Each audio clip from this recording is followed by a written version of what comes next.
এই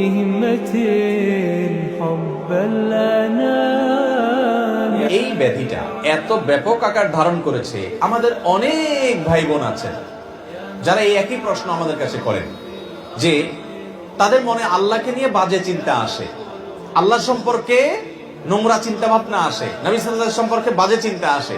আপনি চিন্তা করুন তো, এই রোগটা যার মধ্যে আসে, এই আশাটা সেই লোকটাকে যদি অস্থির করে দেয়, তাহলে বুঝতে হবে এই লোকটা আসলে ঈমানদার, তার পেরেশান হওয়ার কোনো কারণ নেই।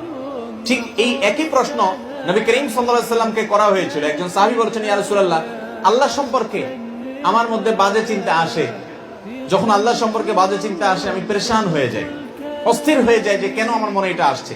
নবী করিম সাল্লাল্লাহু আলাইহি ওয়াসাল্লাম বলেছেন, যাকা নাফসুল ঈমান, তোমার মনে আল্লাহ সম্পর্কে বাজে চিন্তা আসছে, আসার পরে তোমার মনটা অস্থির হয়ে গেছে, এটাই তো তোমার ভিতরে ঈমান থাকার দলিল।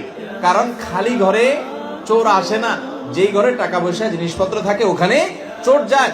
তোমার মনের ভিতরে শয়তান এসে তোমার ভিতরে যেহেতু ঈমান আছে, এই জন্য বাজে চিন্তা ঢুকাচ্ছে, তোমার ঈমান নষ্ট করার চেষ্টা করছে। তুমি সেটা টের পেয়ে গেছো, অস্থির হচ্ছ, পেরেশান হচ্ছ, এর মানে হলো তোমার ভিতরে ঈমান আছে। এটা ঈমান থাকার প্রমাণ, তোমার টেনশনের কারণ নাই, বরং আল্লাহ শুকর আদায় করবা। আর এটাকে একেবারেই আমলে নিবে না। এরকম ইচ্ছার বাইরে মনে বাজে চিন্তা শয়তান ঢুকিয়ে দিচ্ছে, এর কারণে আপনার ঈমানের ক্ষতি হবে না, এর কারণে আপনি বেঈমান হবেন না, বরং এরকম পরিস্থিতি আসলে কয়েকটা কাজ করবেন। নাম্বার 1, এটাকে একদম আমলে নিবেন না। নাম্বার 2, খুশি হবেন যে আমার ভিতরে ঈমান আছে, এজন্য শয়তান আমাকে খোঁচাচ্ছে।